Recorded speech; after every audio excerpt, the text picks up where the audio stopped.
Well, good afternoon, everyone. Your second time today that I've been live, and I'm excited to be here again from, as I said this morning, the Remarkable Radio Room in Western Michigan, near Custer, Michigan, at a friend of mine's where he has good broadband. And if you've been with me before and seen me from our studio / my office in Indianapolis at Remarkable House, you'll see the background is different, but that's okay.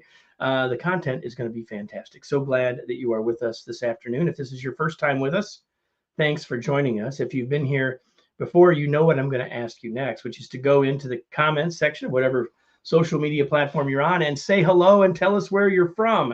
We'd love to know that. It would be interesting for us to know. It'll be interesting for others who are here to know. And ultimately, I just want you to start typing because I'm hoping that you will engage in this conversation. So here's how I want you to think about this. If you were joining me and my guest at a table, around a table, we're having a coffee or a water or whatever, and you had a question, you'd ask it. If you had a comment, you would share it. If you had an idea, you would offer it. I mean, you would do that naturally in the flow of a conversation. So I hope that even though we're virtual, you will do that here. And the way to do that is by letting your fingers do the walking and sharing those questions, comments, ideas, etc. And if you do that, we'll have a better conversation. You might get your specific questions answered, and eventually this will be a better podcast. You see over there over my shoulder, I get it wrong every single time. Up there, you see that this eventually will be a podcast, if you didn't know, an episode of the Remarkable Leadership Podcast. So, excuse me, what I'm going to do now is where we'll trim this for the podcast itself. So, Marissa, this is for you in 3, 2, 1. You've watched hundreds of movies in your life, and regardless of whether you've thought about this before or not, it takes a lot of leadership at all levels to get a movie created so you can enjoy it. Today, we have an accomplished movie director, producer, and writer joining us to help us see behind that curtain and look at the leadership lessons we can learn from him. I'm excited to have him join us, and I'm excited to have you join us for the next episode of the Remarkable Leadership Podcast, where we are helping leaders grow personally and professionally to lead more effectively and make a bigger positive difference for their teams, organizations, and the world. If you are listening to this podcast, you could have been live. Well, you could be live for future episodes, is a better way to say that, on whatever your favorite social media platform might be. And you can get access to when lives will be happening and know how to get connected so you can watch them live and therefore get this information sooner by joining either our Facebook or LinkedIn groups. Just go to remarkablepodcast.com/Facebook or remarkablepodcast.com/LinkedIn to do exactly that. Today's episode is brought to you by the second edition of our new book, The Long Distance Leader, Revised Rules for Remarkable Remote and Hybrid Leadership. If you lead a team that is distributed in any way, this book will give you new skills, insights, and the confidence to lead more effectively in the new world of work. Learn more. Order your copy now at remarkablepodcast.com/LDL. And with that, it's time to bring in my guest. I'm going to bring him in. Before I officially introduce him, I'm going to tell you that we're having a little internet challenge. There's going to be a little bit of delay between he and I. So I'm going to try to be really patient. I hope that you will be too, but it'll be worth the wait, I promise you. Today's guest is Harold Cronk. He is an award-winning director, writer, and producer. His big break came when his short film, War Prayer, earned him a Best Director at the 2006 Beverly Hills International Film Festival. His first box office hit, God's Not Dead, and the sequel, God's Not Dead 2, landed him the opportunity to helm Unbroken: Path to Redemption for Universal Studios. Based on the life of Louis Zamperini, the film received rave reviews from audiences, earning an A Cinema Score as well as a Movie Guide Award for Best Film for Mature Audiences. Recently, Cronk won his first Emmy for Outstanding Directing of The Quest, a high-concept family adventure series for Disney+. His most recent film, which is one of the reasons that prompts us to be here today, is Average Joe, based on the life of Coach Joe Kennedy, is currently in theaters, as we are here live, across the country, and boasts the highest Rotten Tomato audience score of any faith film in its opening weekend at 99%.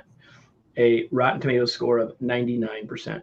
To date, his films have grossed over $100 million in domestic box office sales. He currently has several projects in the works, at his studio in Michigan, where he joins us. Those of you that might know me well might know that I'm originally from Michigan. And yes, we know each other before this. And at this moment, we are less than 10 miles apart, even though we're not in the same physical location. So with all of that said, Harold, I'm glad to have you. Thanks for joining us, and thanks for being a part of the show. Thank you, Kevin. Appreciate it so much being here today. This is exciting. I can't wait to hear the questions you have in store for me. Because yes, everybody, I have not told him. Well, I told him one question, and that's the only one. So let's just start here. You know, it's always interesting to hear people's journey, but I think a lot of people look at the kind of work that you do and say, well, it has to be a really interesting story. So you grew up in a small town in Michigan, and how do you end up being a film director and producer?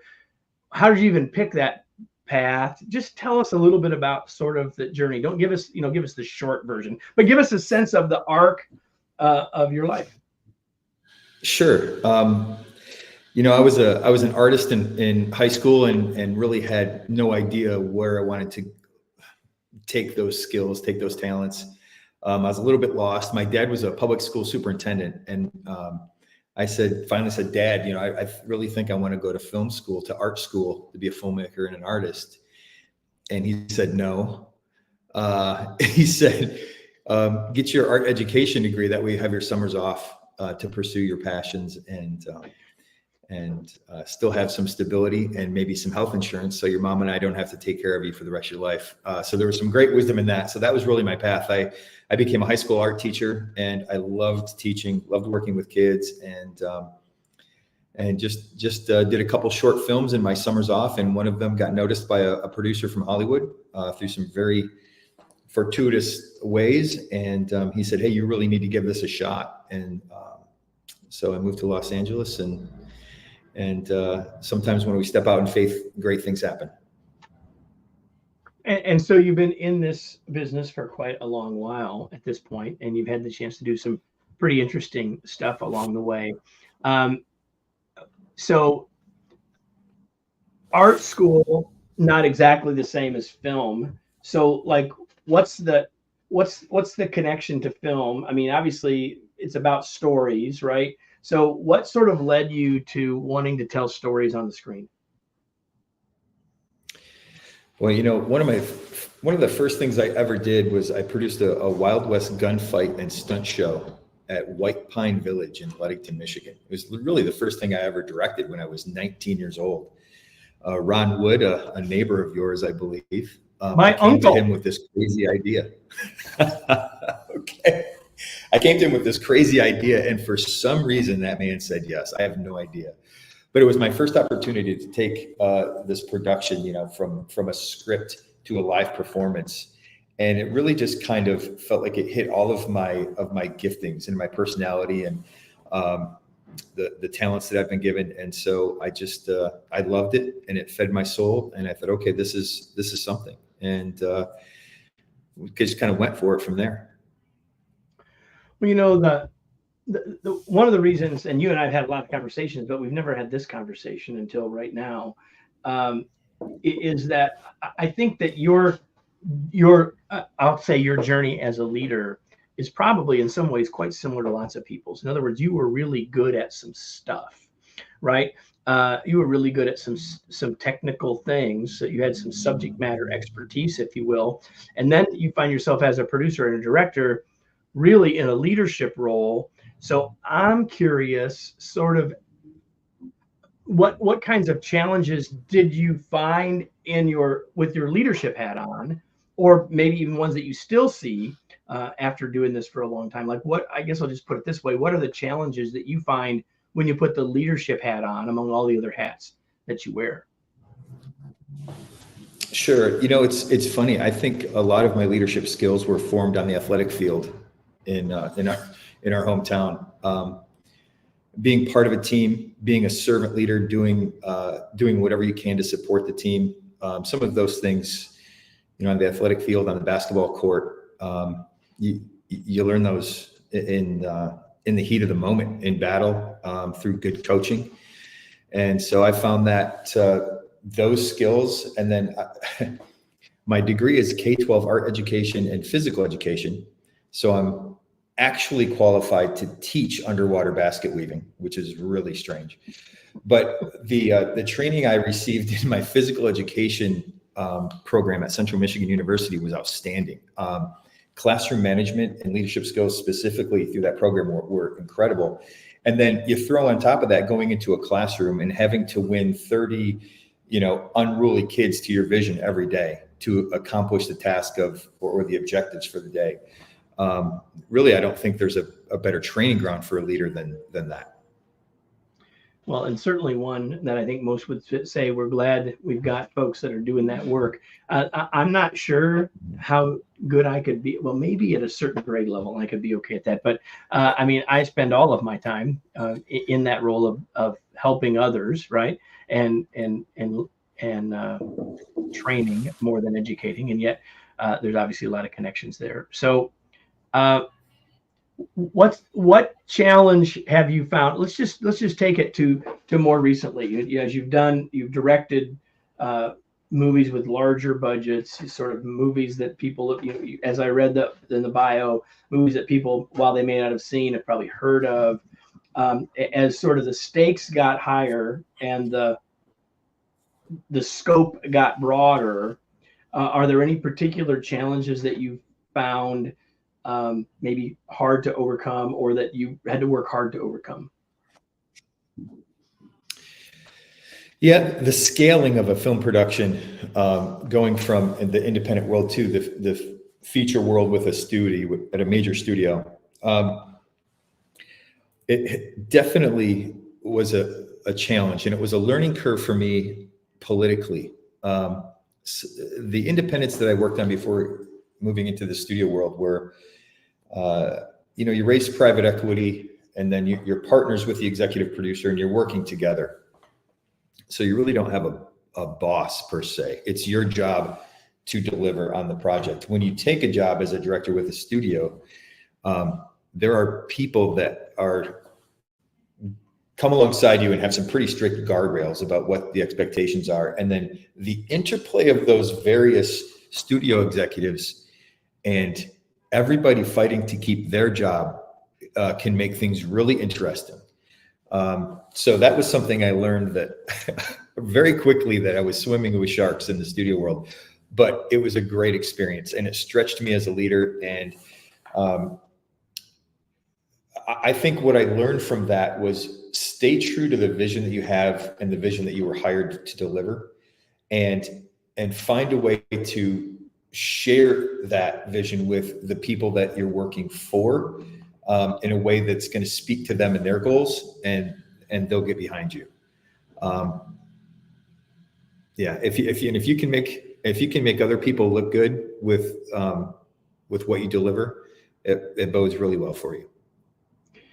It's probably the best advice anyone could give in terms of, I get asked all the time about, well, how do I manage up, right? How do I, as a leader in the middle somewhere, how do I manage up? And that advice is probably about as solid as you could ever give. I'm curious, the talent world that you live in, every leader has to attract and retain talent. And most organizations, most leaders will come to me and say, well, Kevin, you don't understand, because I'm leading engineers, or I'm leading doctors, or I'm leading enter X, right? And they assume that the nature of that profession makes it different. I'm sure that, I'm not sure I buy that 100%, but I am curious, because in your work, you're leading people that are highly creative, right? And in many cases, quite accomplished. And so I'm curious, if you have any insights about how to lead highly creative people.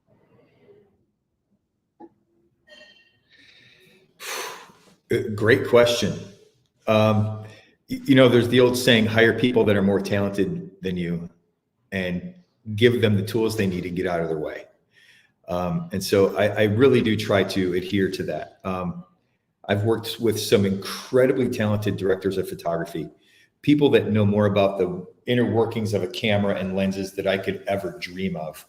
At the end of the day, it all comes down to vision. And for me, hired to be the director, it's my job to have the vision and to help other people that are on the team execute it. And so I try to give creativity within constraint to all of the creatives. I want to hear my DP's ideas for shots. I want to hear my costume designers' concepts for color palettes for various scenes. And if this person's wearing this during this moment, I love it when creatives bring that level of depth and creativity to a project, because it tells me that they believe in what we're doing, they believe in the project, and they're invested. And then I work really hard to try to shape that vision that they have for their specific departments so that it all lines up together and creates a really compelling visual story and not a feathered fish.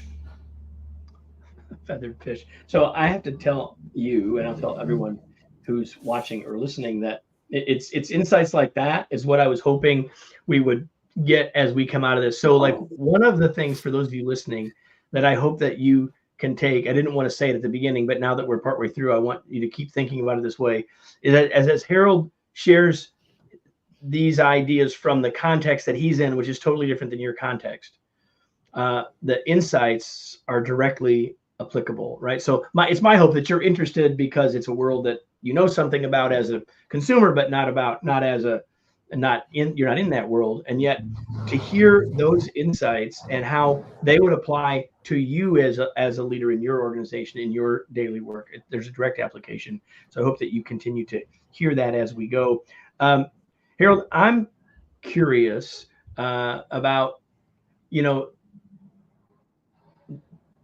there's plenty of people that want to be in movies, right? And there's plenty of people that are trying to get the roles, I'm assuming, that you would be trying to fill. And yet you still have to think about talent attraction, just like every other leader on the planet. Like, what are your thoughts about how do you attract the talent that you want for both the on-screen and off-screen kinds of roles? Like, what are your thoughts about, or your strategies for attracting the talent that you want?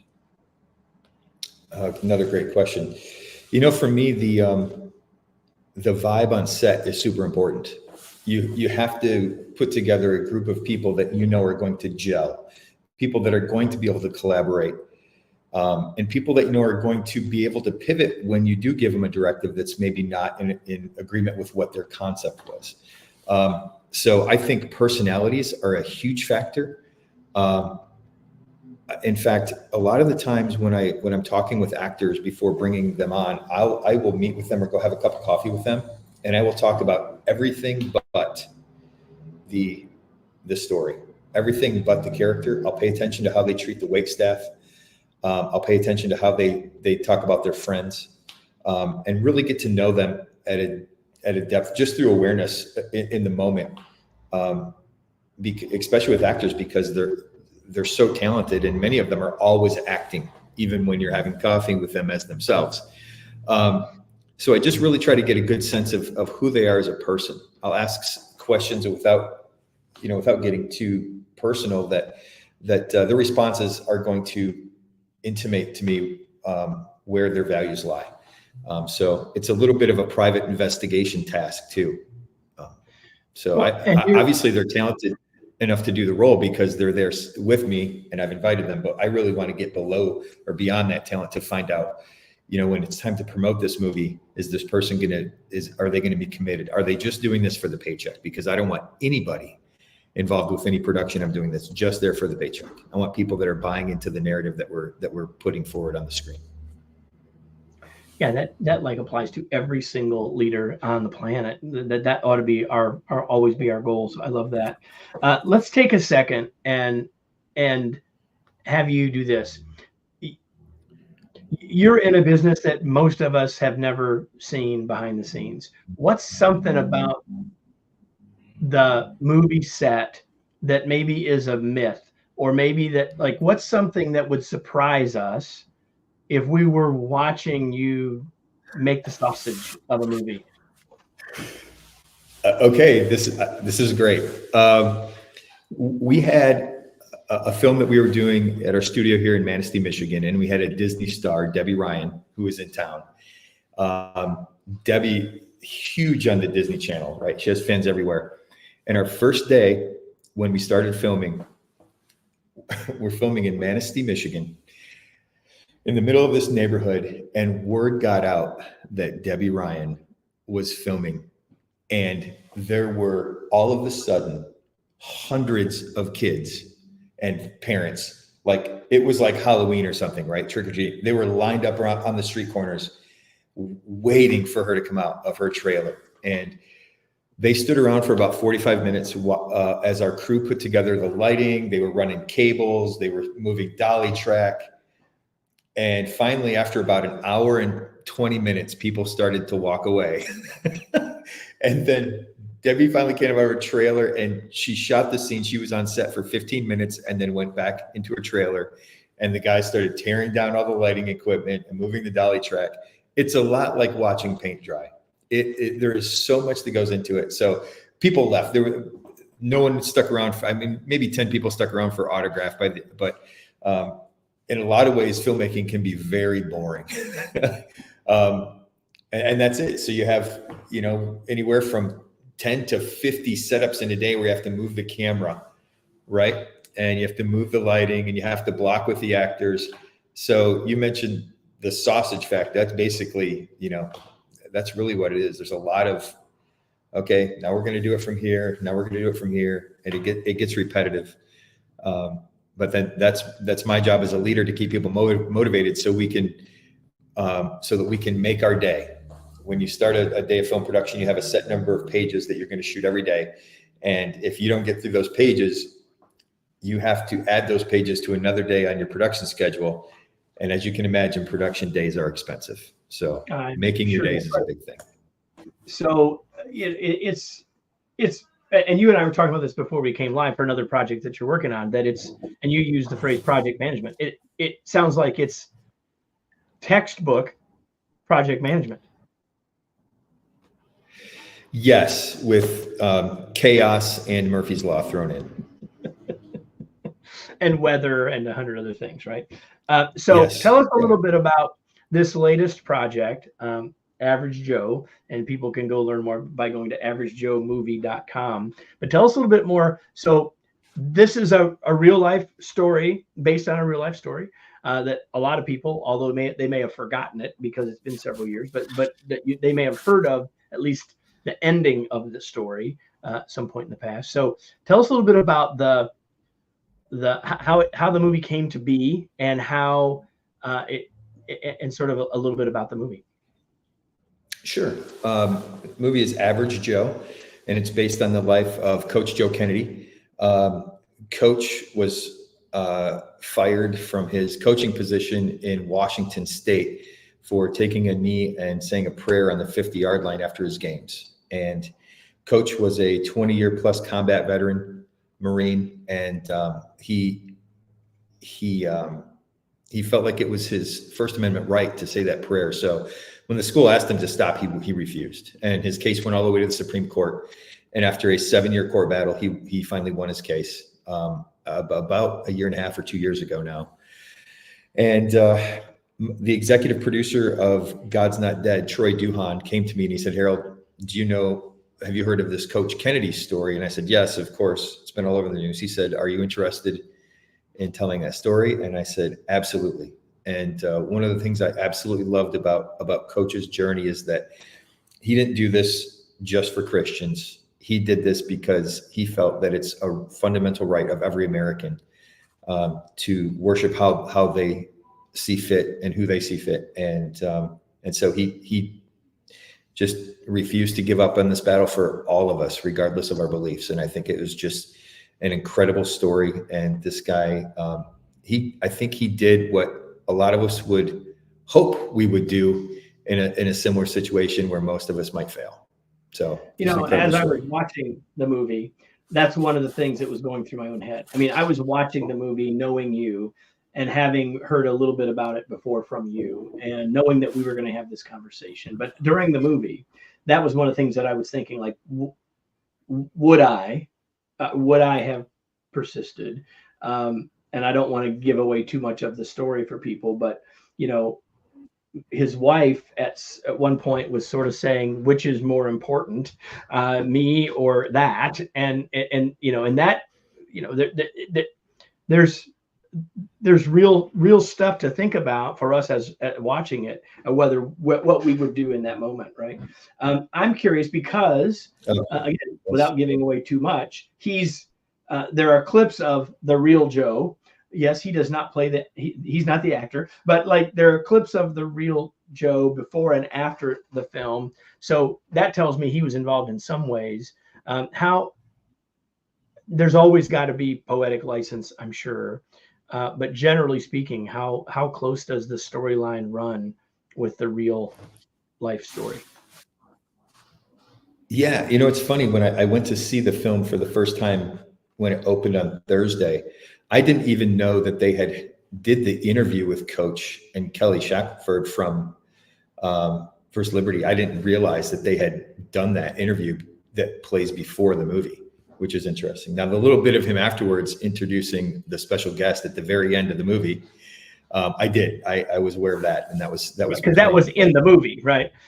Right. That's part of the actual film. But yeah, look, the great thing about this is I didn't have to make up a lot of this.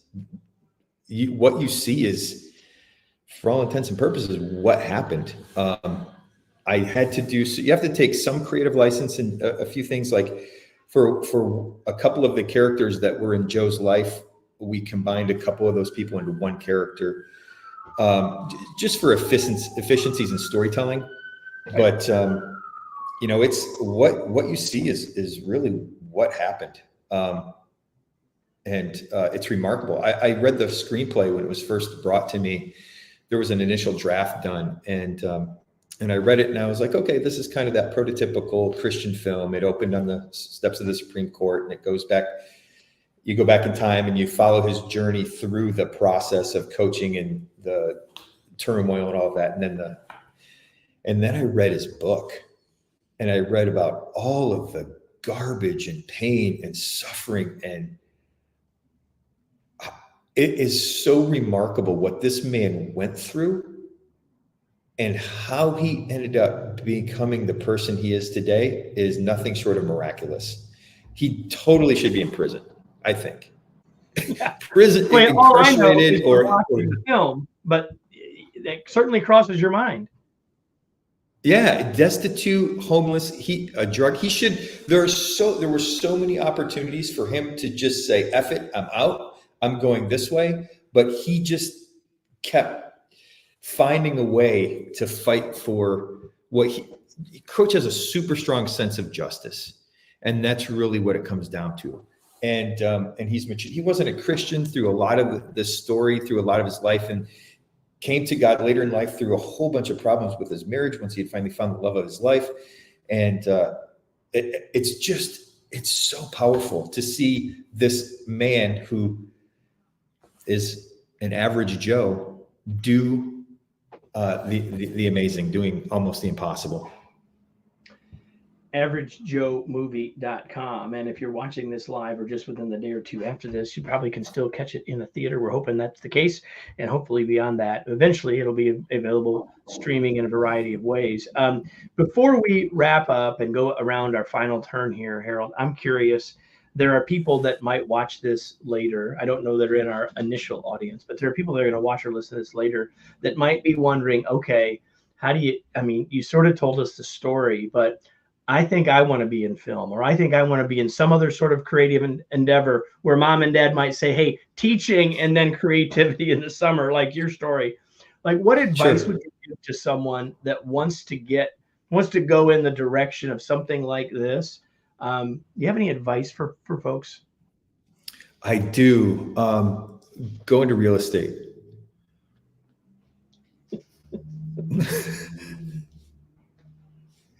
Sorry. Look, the arts as a career. Plastics. Yes, plastics. Is that the thing now? No. A career in the arts is incredibly challenging. any career is incredibly challenging. But this is what I tell people. I taught a advanced directing course at a college not too long ago. And I walked in the room the first day of class and I wrote 0.000287, I believe was the number. And finally a kid raised his hand. He's like, what's the number? I said, that's the chance that you have of directing a feature film that will be released theatrically. And I let that sit in for a minute. Then just said, okay, let's talk about it. The last day of class, I wrote that same number on the board. And I'm like, you know what? To quote Han Solo, never tell me the odds, right? If you believe that you've been given a passion, if you believe that you have the talents and you wake up every morning and decide today's the day and I'm going to do it today. And if you do that every single morning, you can make it no matter what vocation you're in. It just takes dedication, persistence, love, and passion. And that's it. Well, everybody, for the main part of the show, we'll leave it there. But I have about 2 or 3 more questions before we finish. I'm going to shift gears now. Some of the things that you do for work, others might consider to be fun, although I think now they have a better idea that it is work. But what do you do for fun? I love art. I've always been an artist. I love to draw. I love to sculpt. Art is kind of my escape. I also have 2 amazing children, a 10-year-old boy and a 13-year-old girl. And I am loving spending as much time with them as I can. I read to them at night. If you have kids, read to them at night. It's magical. Tell them great stories of heroic courage and show them that there's always hope within their circumstances, of overcoming their circumstances. And I do a little bit of fishing when I can. That's something that my dad and I used to do together all the time. And I am looking forward to going deer hunting this fall. So it's not far away. On your farm. Well, we'd have to have another conversation about that. Tell us what you're reading. You said you read to the kids, which is fabulous. You can tell us what you're reading to them if you want. But what are you reading these days?